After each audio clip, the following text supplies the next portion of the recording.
తదుపరి మా ముఖ్య అతిథి ఆంధ్రప్రదేశ్ శాసనసభ సభాపతి శ్రీ కోడెల శివప్రసాదరావు గారిని మాట్లాడవలసిందిగా కోరుతున్నాం.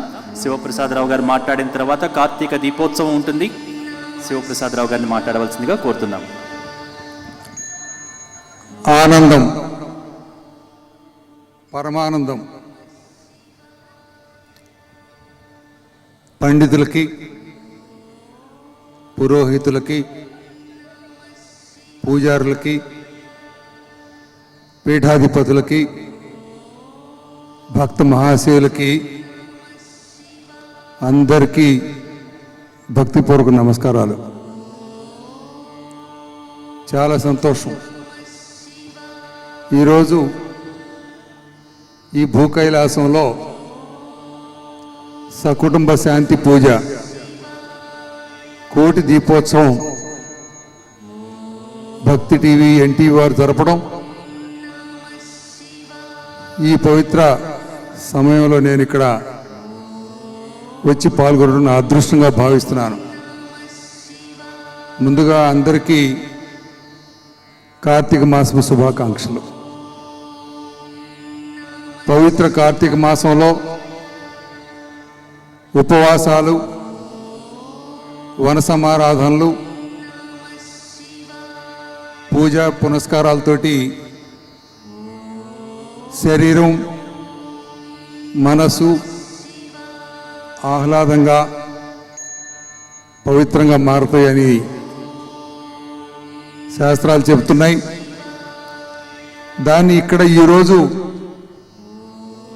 ఒళ్ళు జలధరించేట్టు,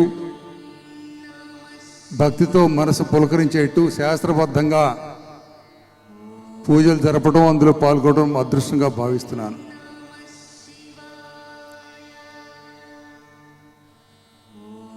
ఇది అనాది కాలం నుండి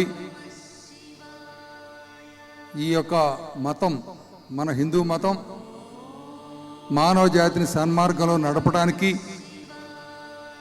మానవ జాతిలో పాపభీతి కలిగించడం కోసం మనం ఈ పూజా కార్యక్రమాలు, భక్తి, ఆరాధన జరుపుకుంటున్నాం. హిందూ మతం ఒక మహాసముద్రం. ఈ సిద్ధాంతాలు కోట్లాది మంది మనోభావాలతోటి ముడిపడినటువంటిది హిందూ మతం, హిందూ మత సిద్ధాంతాలు. అనేక మార్లు ఈ మత విశ్వాసాలపైన, మతం పైన దాడులు జరిగినాయి, విచ్ఛిన్నం చేయడానికి ప్రయత్నాలు జరిగినాయి. కానీ ఇసుమంతా కూడా నష్టం చేయలేకపోయారు. ఎవరి మతాలు వారికి ఉంటాయి, ఎవరి మత విశ్వాసాలు వారికి ఉంటాయి. అనేక రూపాల్లో ఉన్న భగవంతుని ప్రార్థించడానికి వారికి పద్ధతులు వారికి ఉంటాయి. కానీ ఆ విశ్వాసంతో మరో మతం జోలికి రావడం చాలా నిషిద్ధం. ఎవరి మతాన్ని వారు ప్రచారం చేసుకోవచ్చు. అలా కాకుండా ఆ మతం పేరుతో వేరే మతం దగ్గరికి వెళ్ళి ప్రచారం చేయడం కానీ, ఈరోజు చూస్తున్న కొద్ది రోజులు బట్టి హిందూ మతాన్ని, హిందూ దేవతల్ని, దేవుళ్ళని నిందించడం చూస్తున్నాం. నేను ఒక్కటి మనవి చేస్తున్నాను, ఒక రాజకీయాలు ఉన్నప్పుడు కూడా నా భక్తి విశ్వాసాలు అచంచలం. అందరికీ భక్తి పద్ధతులు కూడా అలాగే ఉంటాయని నేను అనుకుంటున్నాను. కేవలం చట్టపరంగానో ప్రభుత్వ పరంగానో చర్యలు తీసుకోవడమే కాకుండా మన యొక్క ఐకమత్యంతో కూడా అలాంటి పద్ధతుల్ని ఖండించాల్సిన అవసరం ఉందని భావిస్తున్నాను. దీనికంటే హిందూ మతం ఎవరి జోలికి పోలేదు ఎప్పుడు, హిందూ మతం ఎవరిని కూడా నిందించలేదు ఎప్పుడు. హిందూ దేవుళ్ళని ఏ చెప్పుల పైనో బట్టల పైనో వేయడం అనేది మనం చూడకూడదు. ఒకసారి చూశారు, ఒక మతంలో ఒక మతాన్ని గురించి నిందించినట్టు వ్యక్తికి ఉరిశిక్ష వేశారు. కానీ హిందూ దేవుళ్ళని జోకర్లుగానో లేకపోతే అనేక రకాలుగా చౌకబారుగా కార్టూన్లు వేసినప్పుడు కూడా మాట్లాడలేకపోయే పరిస్థితి మనకు ఉందంటే కొంచెం బాధ వేస్తుంది నాకు. దాని నుంచి బయటికి రావాలి. హిందూ మతం నిజంగానే పవిత్రమైనటువంటి మహాసముద్రం లాంటిది.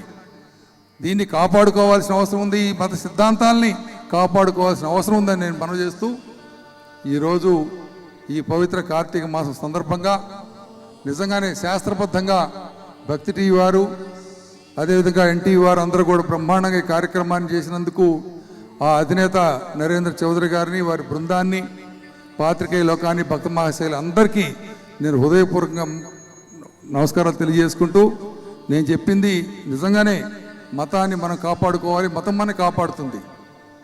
దేవుడిని మనం కొలవాలి, దేవుడు మనల్ని కాపాడుతాడు.